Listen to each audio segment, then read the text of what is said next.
জিলহজ মাস একটি গুরুত্বপূর্ণ মাস। এই জিলহজ মাসের 12 মাসের মধ্যে গুরুত্বপূর্ণ বহন করে মাসটি।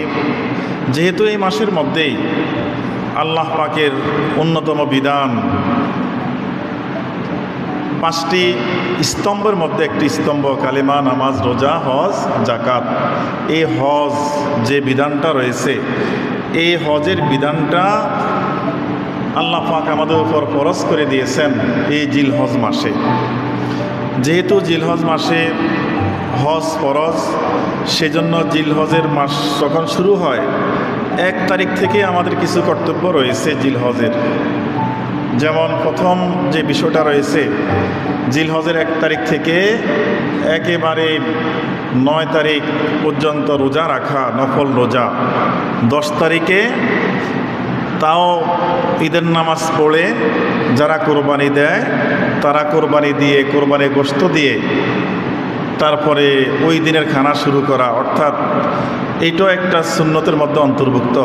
9টা রোজা আর আরেকটা হলো ঈদের দিন কোরবানি দিয়ে, কোরবানি গোশত দিয়ে ওই দিনের খানা শুরু করা। তো এই যে বিধানগুলো রয়েছে তার মধ্যে আরেকটা গুরুত্বপূর্ণ জিনিস রয়েছে, যারা হজ পালন করতে গিয়েছেন তাদের কিছু কার্যক্রম 1 তারিখ থেকে শুরু হয়ে যায়, 10 তারিখ পর্যন্ত সেটা বিদ্যমান থাকে। এর মধ্যে একটা হলো তাদের হাতের নখ, পায়ের নখ, চুল, মোচ থেকে শুরু করে কোনো পশমেই নখ সহকারে কাটা তাদের জন্য নিষেধ।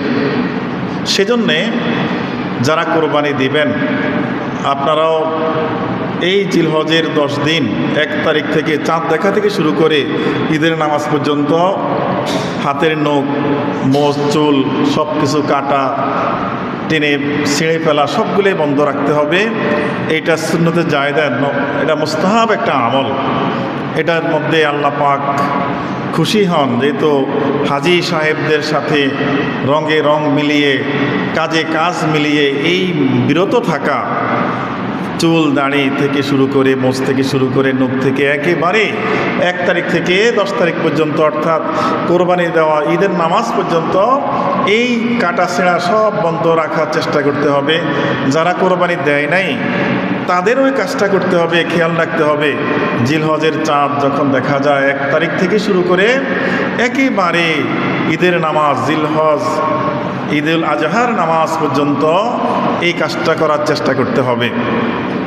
প্রত্যেকটা কাজের মধ্যেই গুরুত্ব রয়েছে। এর মধ্যে এই মাসগুলা, যেহেতু জিলহজ মাস গুরুত্বপূর্ণ মাস, এই মাসে নফল ইবাদত, বিশেষ করে রোজার কথা বললাম, নফল নামাজ, তাসবিহ, তাহলিল, দান, সাদাকা, এর মধ্যে তওবা ইস্তিগফার করা, দুরূদ শরীফ পড়া, আর বিশেষ করে জোরে জোরে যতক্ষণ সুযোগ পান তালবিয়া, আল্লাহু আকবার, আল্লাহু আকবার, লা ইলাহা ইল্লাল্লাহু, আল্লাহু আকবার, আল্লাহু আকবার, লিল্লাহিল হামদ, তালবিয়া পাঠ করতে হবে এই 10 দিন।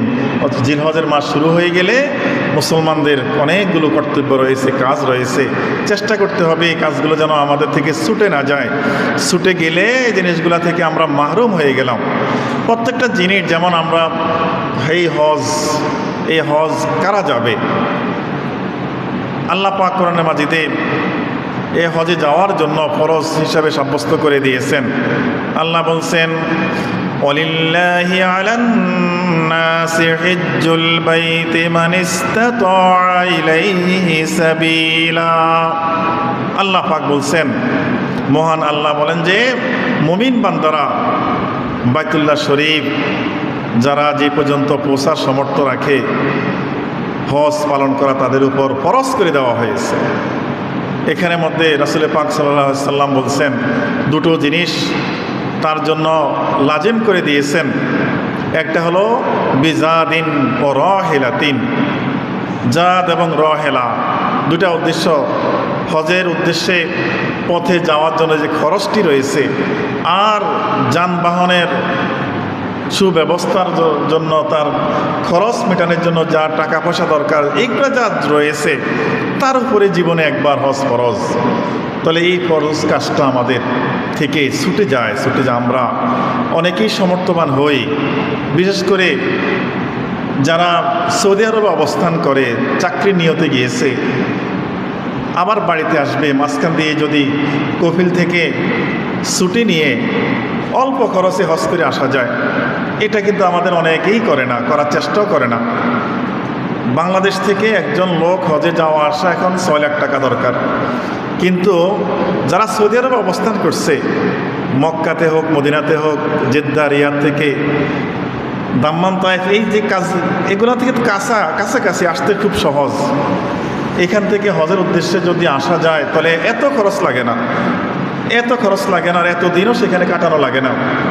তো তারা যদি চেষ্টা করে যে আমরা সৌদি আরব অবস্থান করে, অথবা কাছে ইয়েমেন আছে, এরপরে দুবাই আমাদের অনেক লোক আছে, বাহরাইন আছে, ইরাক, ইরানে আছে, এই যে কাছাকাছি এই যে দেশগুলো রয়েছে, এখান থেকেও হজে যাওয়াটা অনেক বেশি খরচের কাজ নয়। শুধুমাত্র মালিক থেকে, কফিল থেকে অনুমতি নিলেই চলে। তো অনুমতি নিলে তার আসা যাওয়ায় এই কত 20-30 হাজার টাকা দিয়ে, বাংলায় টাকা হলেও সে হজ করে আসতে পারে। কিন্তু না, আমাদের যুবকরা যারা এই বিদেশ করে, তারা চিন্তা করে আমার বাড়িতে কাজ করতে হবে, বাড়ি করতে হবে, এই যে কাজগুলো সামনে মাথায় রেখে হজ করতে যায় না। আরেকটা চিন্তা করে মানুষের মধ্যে, আমাদের মুখে মুখে একটা কথা আছে যে হজ করতে গেলে, হাজি সাহেব হলে যদি সেটা ধরে রাখতে না পারে, ঠিকমতো নামাজ কালাম পড়তে না পারে, পর্দা পশিদা হালালভাবে না চলতে পারে, তাহলে তারে হজ করে কি লাভ? এরকম একটা কথা আমাদের আছে। আর এইভাবে তো সবসময় ভালো পথে চলতে হবে। হজ করা এটা ফরজ জিনিস। এই ফরজ যখন মানুষের উপর ফরজ হয়ে যায়, জীবনে একবার আদায় করলে তার থেকে ফরজ পরিপূর্ণতা হয়ে গেল। পরবর্তীতে সে সুযোগ পাইলে আবার যাবে, নফল হবে, সেটা ইচ্ছা করলে সে কয়েকবারও যেতে পারে জীবনে। আর উমরা করাটা সেটা হলো সুন্নত জিনিস। আর আমাদের মধ্যে অনেকেই দেখা যায় অনেকবার উমরাতে গিয়েছে, উমরা যায়, উমরা করে, কয়েকবার গেছে উমরাতে, কিন্তু সামর্থ্য আছে, হজে না গিয়ে উমরাতে যায়। চিন্তা করে হজে গেলে তো 5-6 লাখ টাকা লাগে, আর উমরাতে গেলে হয়তো 1.5-2 লাখ টাকা সেরে আসা যায়। মক্কা শরীফ, মদিনা শরীফ তো যাওয়াই হলো, এরকম মনে করে এই উমরা সেরে আসে না। 1 লাখ উমরা করলো আপনি, যে হজ ফরজ হয়েছে আপনার থেকে এটা যাবে না। হজ একবার জীবনে ফরজ, এটা আপনার চেষ্টা থাকতে হবে। একটা মানুষ যদি জীবনে চেষ্টা করে, চিন্তা করে, সিদ্ধান্ত নিয়ে রাখে, আল্লাহ পাক আমাকে যখনই তৌফিক দেয়, আমি চেষ্টায় আছি, হ্যাঁ একবার আমি যখনই সুযোগ পাই জীবনে একবার হজ করে আসবো। এটা অনেকেই করে কি, যাদের উপর হজ ফরজ, হজ যাবে, নিয়ত আছে, টাকা রেডি, এর আগে একটা উমরা করে আসে। উমরা করলে জায়গাটা নতুন থাকে না। আপনার মক্কা শরীফ, মদিনা শরীফ, হারামাইন শরীফাইনে জিয়ারা করে আসলো, দেখে আসলো, চিনে আসলো। হজে গেলে হজের কাজগুলো করাটা একেবারেই সহজ, কাছাকাছি হয়ে যায়, সব চেনা জানা হয়ে যায়, মনে হয় যেন আমাদের বাংলাদেশের মতোই জায়গাগুলো এরকম কাছাকাছি মনে হয়। তো এটাও করা যায় যাদের সামর্থ্য রয়েছে। তবে আপনার ব্যাংকে টাকা জমা রেখে, আপনি টাকার মালিক, 10 লাখ 15 লাখ টাকা জমা রেখে দিছে ব্যাংকে, উদ্দেশ্য হলো যে একটা বিল্ডিং করবে, 2-1 বছর পরে কাজ ধরবে, কিন্তু টাকাটা হাতে আসার সাথে সাথেই তার জন্য লিল্লাহি আলান নাসি হিজ্জুল বাইতি মান ইসতাতা ইলাইহি সাবিলা, আল্লাহ পাকের নির্দেশ তার উপরে অপরিহার্য হয়ে যাবে, তার উপর হজ ফরজ সাব্যস্ত হয়ে যাবে। আর কোনো কারণে বাড়ি করছে বা অন্য কোনো কাজ করেছে, ছেলেকে বিদেশ পাঠিয়েছে, সামর্থ্য ছিল কিন্তু হজে না গিয়ে ছেলেকে বিদেশ পাঠিয়েছে, মেয়ে বিয়ে দিয়েছে, জায়গা কিনেছে, এই বিভিন্ন কাজ করে টাকা শেষ করে ফেলছে, কিন্তু সে যখন ইন্তেকাল করে তার পরিণতি খুব খারাপ হবে, খুব খারাপ হবে। হাদিস শরীফে আছে এই বিষয়ে। রাসূল পাক সাল্লাল্লাহু আলাইহি ওয়াসাল্লামের হাদিস, عن علي بن أبي طالب رضي الله تعالى عنه أن النبي صلى الله عليه وسلم قال من ملك زادا وراحلة تبلغه إلى بيت الله ولم يحج فلا عليه أن يموت يهوديا أو نصرانيا। আলী ইবনে আবি তালেব আলী রাদিয়াল্লাহু তাআলা থেকে হাদিস, তিনি বলেন রাসূল পাক সাল্লাল্লাহু আলাইহি সাল্লাম ইরশাদ করেছেন, মান মালাকা যাদা ওয়া রাহিলা, যে ব্যক্তি হজে যাওয়ার জন্য, বাইতুল্লাহ শরীফ পৌঁছার জন্য তার কাছে আপনার শারীরিক সক্ষমতা রয়েছে, টাকা রয়েছে, যাতায়াতের টাকা রয়েছে এবং যাওয়ার জন্য বিমানের সুব্যবস্থা রয়েছে বা যে কোনো মাধ্যম রয়েছে, এই যদি লোকটা যদি সমর্থ হয়ে গেল, সে হজে যায় নাই, যাওয়া দরকার ছিল যায় নাই, কোনো কারণে টাকা নষ্ট করে ফেলছে, অথবা তার শারীরিকভাবে অক্ষম হয়ে গেছে, অসুস্থ হয়ে গেছে, অপারেশন করে ফেলছে, বিভিন্ন সমস্যা তো হতে পারে মানুষের, এই কাজগুলো করে ফেলছে আর সে হজে যায় নাই, আল্লাহ রাসূল সাল্লাল্লাহু আলাইহি ওয়াসাল্লাম বলেন ওয়ালাম ইউহুজ্জা ফালা আলাইহি আইয়ামুতা ইয়াদিয়া নাসরানিয়া, এই অবহেলা করতে করতে যাব, পরে যাব, কদিন পরে যাব, সেরে উঠে যাব, বিভিন্ন অজুহাতে সে যদি না যায়, হজটা না করে, কিন্তু এমন পরিস্থিতি হয়ে গেছে তার জীবনে হজের টাকা সে আর সংগ্রহ করতে পারে নাই, তার অবস্থা কি, যে সে যখন মৃত্যুবরণ করবে, নবীজি সাল্লাল্লাহু আলাইহি ওয়াসাল্লাম বদদোয়া করছেন, সে ইহুদির মতো মরক অথবা খ্রিস্টানের মতো মরক, আমি নবীর কিছু আসে যায় না, নাউজুবিল্লাহ। তাহলে আমরা মুসলমান হয়ে ফরজ একটা বিধানের গলার মধ্যে ছুরি দেওয়ার কারণে আল্লাহ রাসূল সাল্লাল্লাহু আলাইহি সাল্লাম যখন বলেন যে সে ইহুদি হয়ে মরক অথবা খ্রিস্টান হয়ে খ্রিস্টানের মতো মৃত্যুবরণ করুক, এটা আল্লাহ পাকের কিছুই আসে যায় না। এই যে কথাটা কত লাঞ্ছনাজনক কথা, কত মারাত্মক কথা, সেই আমরা কি চাই সারা জীবন আমরা ইবাদতবন্দি করলাম, আল্লাহ পাকের রাহে আমরা জিন্দেগি কাটানোর চেষ্টা করলাম, অথচ এই হজের বিধানটা নষ্ট করার কারণে আমাদের ইহুদির মতো আমাদের মৃত্যুটা হয়ে যাক, খ্রিস্টান নাসারার মতো আমাদের মৃত্যুটা হয়ে যাক, এটা আমরা তো কেউই চাই না। কিন্তু আমাদের একটা জিনিস খেয়াল অবশ্যই রাখতে হবে যে আমাদের যাদের সমর্থ হয়েছে, যে কোনো সময় সমর্থ হয়েছে, আমরা যেন হজ পালন করার চেষ্টা রাখি, নিয়ত রাখি।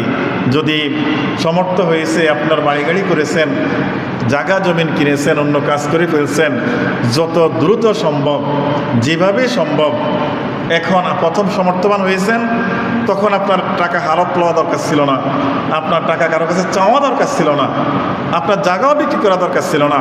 কিন্তু সমর্থবান হয়েছেন, হজ করতে যান নাই, আপনার কাঁধের মধ্যে হজটা খরচ হয়ে আছে, এখন আপনার টাকা নাই, এখন আপনি জায়গা বিক্রি করেও যেতে হবে, যদি আপনার ধার করে হলেও যেতে হবে, আপনার যে কোনোভাবে টাকা জোগাড় করে আপনার ফরজ আদায় করে আসতে হবে। কারণ আপনার উপর তো যখন হজ ফরজ হয়ে যায়, তখন আর এই মৃত্যুর আগ পর্যন্ত আপনি যাই কিছু বলেন, যাই কিছু করেন, এই ফরজ আপনার থেকে উঠে যাবে, কখনোই যাবে না, এটা থেকেই যাবে আপনার ঘাড়ের মধ্যে। আর আপনার হয়ে আপনার সন্তান যদি হজও করে, কিন্তু আপনার তো কোনো কাজ হলো না। বদলি হজ করা যায়, বদলি হজের একটা সিস্টেম আছে, সেটা হলো যে যিনি হজ করছেন তিনি বদলি হজ করবেন, যে একটা লোক অসুস্থ, টাকা আছে, সে যেতেই পারে না, সম্ভাবনা নাই, কিন্তু টাকা আছে, নিয়ত আছে, তার পক্ষ থেকে একজন লোকে গিয়ে হজ করে আসা বদলি হজ। হ্যাঁ, এটা একজনের খানা আরেকজনে খাইলে যেরকম অবস্থা হয় আর কি, এটা নিজেরটা নিজে করাই সবচেয়ে উত্তম।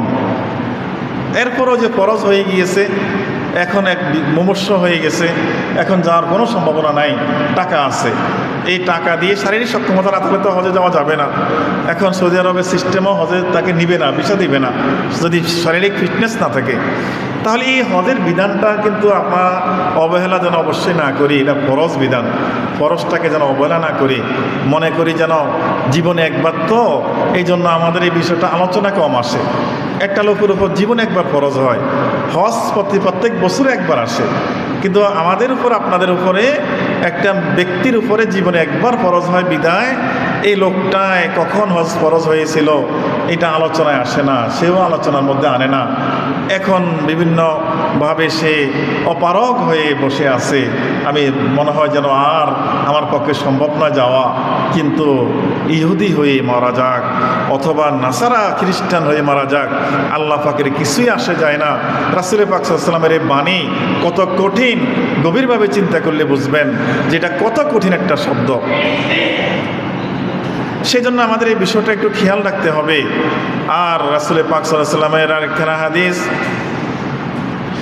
আল্লাহ রাসূলের সাহাবী ইবনে আব্বাস রাদিয়াল্লাহু তাআলা আনহু মারফুআন আন নবী সাল্লাল্লাহু আলাইহি ওয়াসাল্লাম قال من كان له مال يبلغه حج بيت ربي أو تجب عليه فيه الزكاة فلا يفعل سعى الرجعة عند الموت فقال له رجل يا ابن عباس اتقوا الله إنما يسأل الرجعة الكفار রাসূল পাক সাল্লাল্লাহু আলাইহি ওয়াসাল্লামের একজন জলিল কদর সাহাবী আব্দুল্লাহ ইবনে আব্বাস রাদিয়াল্লাহু তাআলা আনহু থেকে হাদিস, তিনি বলেন, তিনি মারফু সূত্রে হাদিস বর্ণনা করেন যে তিনি বলেন কি যে ইমাম মালা ইউবাল্লিগু হাজ্জান বাইতি রব্বি, যে এমন সম্পদের সে মালিক হয়েছে, অধিকারী হয়েছে, সে হজে যায় নাই, আবার এমন কিছু সম্পদ তার কাছে ছিল যে সম্পদ থাকার কারণে তার উপরে জাকাত ফরজ হয়ে গিয়েছিল, সে জাকাত দেয় নাই। এইরকম অবস্থা যদি মানুষের হয়, কেউ যদি এই কাজের মধ্যে পড়ে যায়, জাকাত ফরজ হয়েছে জাকাত দেয় নাই, হজ ফরজ হয়েছে হজে সে যায় নাই, এমন ব্যক্তির অবস্থা যখন সে মৃত্যুর পাককালে উপনীত হয়ে যাবে, তখন তার অবস্থা কি হবে?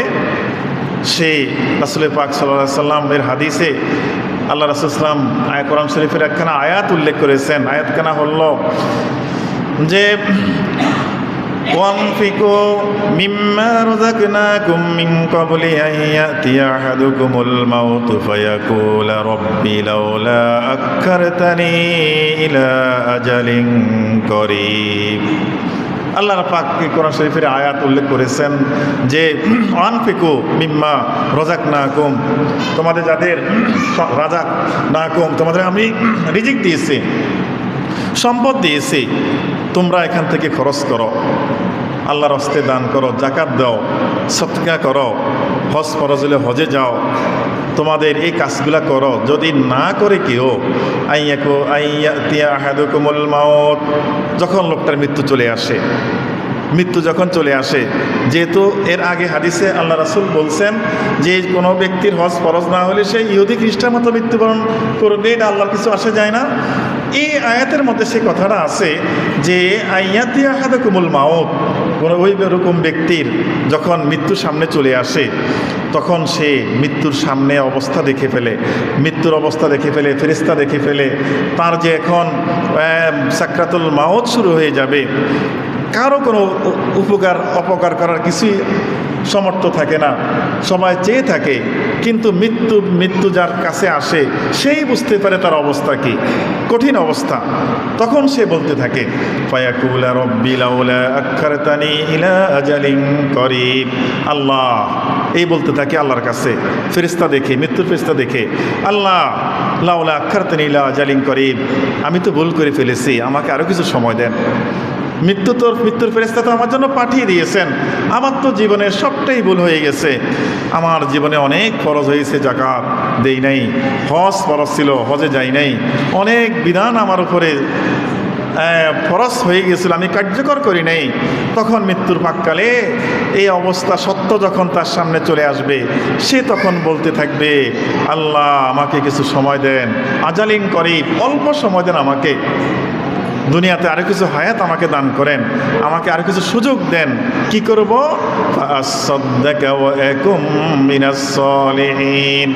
আমার উপর যে জাকাত ফরজ হয়েছে, আমি এখন জাকাত দান সদকাত করা শুরু করব। আর আকুম মিনাস সলিহিন, নেককার সলেহ বান্দা যারা যেভাবে চলে তাদের সঙ্গী হয়ে আমি চলবো, তাদের মতো আমি চলবো, আমাকে একটু সময় দেন, আমাকে একটু সুযোগ দেন। না না, যে সে যতই বলবে না, যতই বলো, যতই কান্নাকাটি করুক, যতই আকতে বিনতি করুক, আল্লাহ পাকের পক্ষ থেকে আর তাকে সুযোগ দেওয়া হবে না।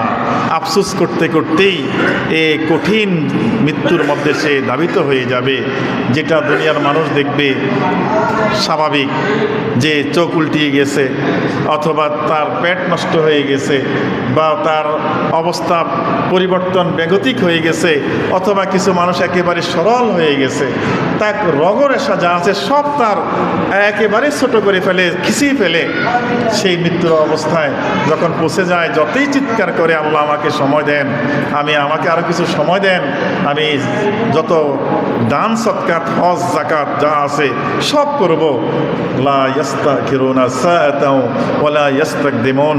আল্লাহ পাক অন্য আয়াতে বলেন, যার যেদিন যতদিন হায়াত দেওয়া হয়েছে তার বিন্দু পরিমাণ, মুহূর্ত পরিমাণ হায়াতকে কমানো হবে না, বাড়ানো হবে না।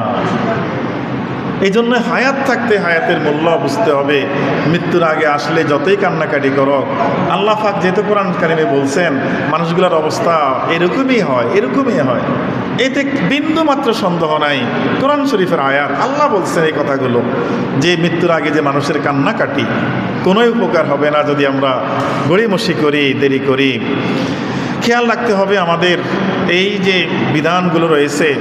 আর আমরা যে যারা হজে গিয়েছে, এই হজের কার্যক্রমের মধ্যে অনেকগুলো শায়ের আল্লাহ পাকের নিদর্শন রয়েছে।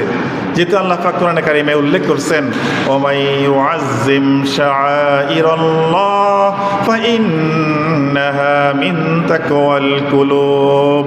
যারা এই আল্লাহ পাকের নিদর্শনগুলিকে সম্মান প্রদর্শন করবে, এটা তাদের অন্তরের মধ্যে যে আল্লাহর ভীতি রয়েছে, তাকওয়া রয়েছে, এটার একটা পরিচয় বহন করে। কাবা শরীফ একটা আল্লাহ পাকের নিদর্শন।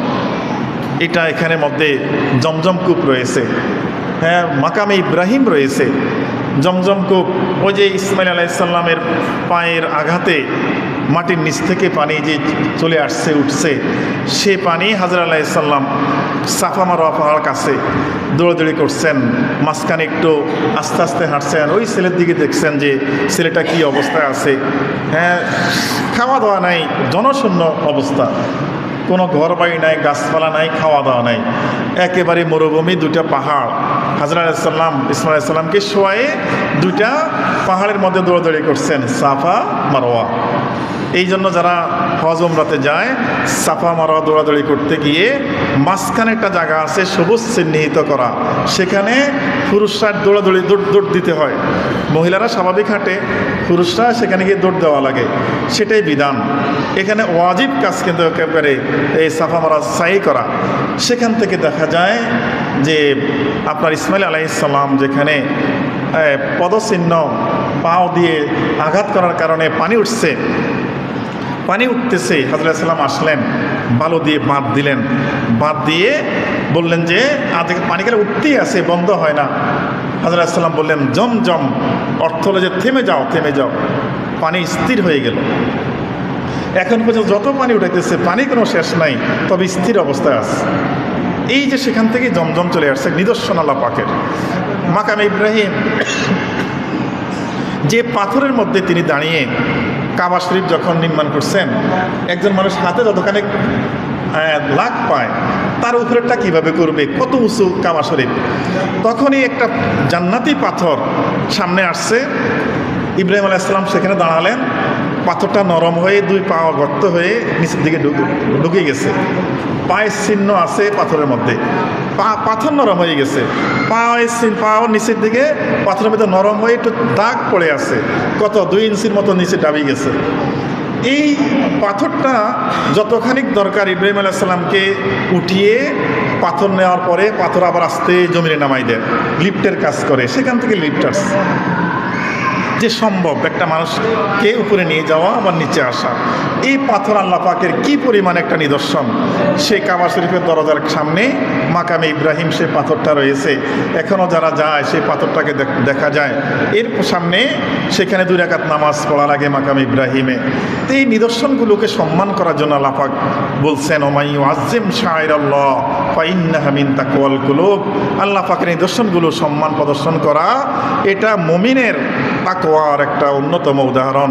আল্লাহ পাক আমাদের এই সকল বিষয় অত্যন্ত গুরুত্ব সহকারে আমল করার খেয়াল রাখার তৌফিক দান করুক। সবাই বলুন আমিন। ওয়া আখিরু দাওয়ানা আলহামদুলিল্লাহি রাব্বিল আলামিন।